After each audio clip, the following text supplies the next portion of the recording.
புரட்சி தலைவர் மற்றும் புரட்சி தலைவி அம்மாவின் காலத்தில் அதிமுகவின் கோட்டையாக இருந்த தென் மாவட்டங்களில் தற்போது கட்சி படுதோல்வியை சந்தித்திருப்பதற்கு எடப்பாடி பழனிசாமியே காரணம் என்ற குற்றச்சாட்டு எழுந்துள்ளது. மீண்டும் அதிமுக வெற்றி பாதைக்கு திரும்ப பிரிந்து சென்றவர்களை மீண்டும் ஒருங்கிணைத்து ஒற்றுமையுடன் செயல்பட வேண்டும் என்ற குரல் ஓங்கி ஒலிக்க தொடங்கியுள்ளது குறித்து இந்த செய்தி தொகுப்பில் காணலாம்.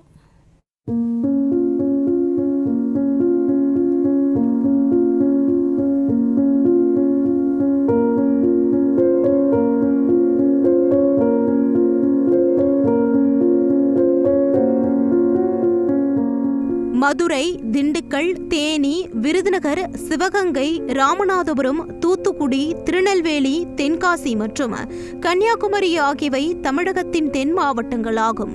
1972ஆம் ஆண்டு அதிமுகவை தொடங்கிய பொன்மனச்சிம்மல் புரட்சி தலைவர் 1977ஆம் ஆண்டு தேர்தலில் தென் மாவட்டங்களில் ஒன்றான விருதுநகர் மாவட்டம் அருப்புக்கோட்டை தொகுதியில் போட்டியிட்டு வெற்றி பெற்றார். அதிமுகவை ஆலவிருட்சமாய் வளர்த்தெடுத்த புரட்சி தலைவி அம்மாவும் 1989 தேர்தலில் தேனி மாவட்டம் போடிநாயக்கனூர் தொகுதியில் போட்டியிட்டு முதல் முறையாக சட்டமன்ற உறுப்பினராக தேர்வு செய்யப்பட்டார். இப்படி அதிமுகவின் இருபெரும் ஆளுமைகளும் தங்களது அரசியல் பயணத்தை வெற்றிகரமாக நிலைநிறுத்திக் கொள்ள துவக்கமாக இருந்த தென் மாவட்டங்கள் அதிமுகவின் எக்கோட்டை என்று பெருமையோடு அழைக்கப்பட்டு வந்தன. மொத்தமுள்ள 234 தொகுதியில் கால் பங்கு, அதாவது 58 தொகுதிகள் தென் மாவட்டங்களிலேயே உள்ளன. இந்த 58 தொகுதிகளில் கடந்த சட்டமன்ற தேர்தலில் அதிமுக வெற்றி பெற்றது என்னவோ வெறும் 5 இடங்களில் மட்டும்தான். தென் மாவட்டங்கள்ல முன்னாடி பாத்தீங்கன்னா ரெட்டல அவ்வளோ ஃபேமஸ். நாங்க சின்ன பிள்ளைலாம் இன்னைக்கு பாத்தீங்கன்னா 58க்கு வெறும் 5 தான் ஜெயிச்சிருக்காங்க. முன்னாடி எல்லாம் பாத்தீங்கன்னா மதம், ஜாதி, இனம் எந்த ஒரு வேறுபாடும் இல்லாத ஒரே கட்சின்னு பாத்தீங்கன்னா நம்ம ஏடிஎம்கே தான். காரணம் என்னன்னா, அப்போ அவ்வளோ ஆக்டிவா அம்மா அவ்வளோ ஆக்டிவா வச்சிருப்பாங்க, எல்லாரும் விரும்பி போடுவாங்க. இன்னைக்கு பாத்தீங்கன்னா பிரிவினை டீம்னு ஏபிசி எத்தனை அணியா பிரிஞ்சுக்கிட்டே இருக்கு. இப்படி பிரிஞ்சிச்சுன்னா அதுலயே சவுத்துல ரொம்ப வீக்கஸ்டா போனதுக்கு ஒரே காரணம் தான், பிரிஞ்சிருந்ததுதான். எல்லாரும் சேர்ந்தா மட்டும்தான் இங்கே ஜெயிக்க முடியும். காலங்காலமாக அதிமுகவின் முதுகெலும்பாக இருந்த தென் மாவட்ட மக்கள் எந்த முறை அதிமுகவிற்கு பேரிடியை கொடுத்துள்ளனர் என்பதே உண்மை. இந்த வீழ்ச்சிக்கு கட்சியின் தற்போதைய பொதுச் செயலாளர் எடப்பாடி பழனிசாமியின் சுயநல போக்கும் தன்னிச்சையான முடிவுகளுமே முக்கிய காரணம் என்ற பலத்த விமர்சனம் எழுந்துள்ளது. கிட்டத்தட்ட 1.5 கோடி மக்கள் சக்தியை கொண்ட ஒரு இயக்கம் இன்னைக்கு காணாம போயிருக்குன்னு சொன்னா, இவங்க தலைமையில இருக்கக்கூடிய அந்த மன கசப்பு, தலைமையில இருக்கக்கூடிய நான் தான் ஆளு அப்படிங்கிற ஒரு இருமாப்பெல்லாம் இருக்கு. இதெல்லாம் கொஞ்சம் மாத்திக்கிட்டு திறமை இருக்கிற அதிமுக தொண்டர்களை ஒருங்கிணைச்சு, தலைவர்களை ஒருங்கிணைச்சு கொண்டு வந்தீங்கன்னா எல்லாரும் தலைமை தாங்கிறதுக்கு ஒருத்தர் பின்னாடி வரைக்கும் சரியா இருக்காங்க. தலைமை தாங்கிறதுக்கு யாரு அப்படிங்கிறத பிரச்சனையா இருக்கு.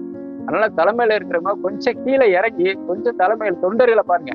நீங்க தலைவர்களா பாத்துக்கிட்டு இருந்தீங்கன்னா அந்த கட்சி சரியா வராதுங்க. கொங்கு மண்டலம் என்பது மட்டுமே அதிமுக என்பதை மறந்து தென் மாவட்டங்களுக்கும் தற்போதுள்ள தலைமை கூடுதல் கவனம் செலுத்த வேண்டும் என்று வலியுறுத்துகின்றனர் தொண்டர்கள். அனைத்து சமூக மக்களையும் உள்ளடக்கிய ஒரு பேரியக்கமாக இருந்த அதிமுக தற்போதைய தலைமையின் கீழ் ஒரு குறிப்பிட்ட மண்டலத்திற்கான கட்சியாக சுருங்கிவிட்டதோ என்று மக்கள் எண்ணுவதாக ஆதங்கம் தெரிவித்துள்ளனர் தொண்டர்கள். புரட்சித் தலைவர் எம்ஜிஆர் அம்மா காலத்துல தென் மாவட்டம் என்பது 58 தொகுதியில கூட தென் மாவட்டங்கிறது அனைத்து இந்திய அண்ணா திராவிட முன்னேற்றத்தோட கோட்டையாக இருந்தது. ஆனால் இப்பொழுது அந்த அனைத்து இந்திய அண்ணா திராவிட முன்னேற்றங்களும் குறுகி கொங்கு மண்டலத்தினுடைய கட்சியாக மாறிவிட்டது. அதுக்கு என்ன காரணம்? இந்த நடந்து முடிந்த சட்டமன்ற தேர்தலில் அனைத்து இந்திய அண்ணா திராவிட மிகப்பெரிய தோல்வி அடைந்திருக்கிறது. இதற்கு காரணம் என்று பார்க்கின்ற பொழுது அந்த இப்ப இருக்கக்கூடிய தலைமை ஏற்கனவே கட்சியில் இருந்தவர்களை ஒருங்கிணைக்க மறுத்ததால் தான் இவ்வளவு பெரிய பின்னடைவுக்கு காரணம். தயவு செய்து இப்ப இருக்கக்கூடிய எடப்பாடியோட தலைமை அனைத்தவரையும் எல்லாரையும் அனுமதித்து திருப்பி வரவழைத்து இந்த இயக்கத்தை காக்க வேண்டுமா உங்களை பணிவுடன் கேட்டுக்கொள்கிறேன். தொடர்ந்து தோல்விகளை சந்தித்து வரும் அதிமுக மீண்டும் அதிகாரத்திற்கு வர பிரிந்து சென்றவர்களை மீண்டும் ஒருங்கிணைத்து ஒற்றுமையுடன் செயல்பட வேண்டும் என்பதே ஒட்டுமொத்த தொண்டர்களின் எதிர்பார்ப்பாக உள்ளது. இப்பொழுது எதிர்க்கட்சி அந்தஸ்தை கூட பெற முடியாத ஒரு அவல நிலையிலே அதிமுக இருக்கிறது. இதற்கு காரணம் இந்த தலைமை தான். இந்த தலைமையினுடைய தோல்வியை தலைமை ஒற்றுக்கொண்டு அதற்கு பின் என்ன பொதுக்குழு செயற்குழு எல்லாம் மூடி எடுத்து புதிய தலைமையை உருவாக்கி அதிமுக கட்சியை மீண்டும் வலுப்பெற்று மீண்டும் தமிழகத்தில் ஆட்சி அமைப்பதற்கான உரிய நடவடிக்கையை இப்பொழுது இருக்கின்ற தலைமை ஏற்கொள்ள வேண்டும். ஒருங்கிணைப்பு இல்லாத காரணத்தினால், ஒற்றுமையான ஒரு இயக்கம், ஒரு தலைமை இல்லாத காரணத்தினால் தான் இந்த நிலைமை.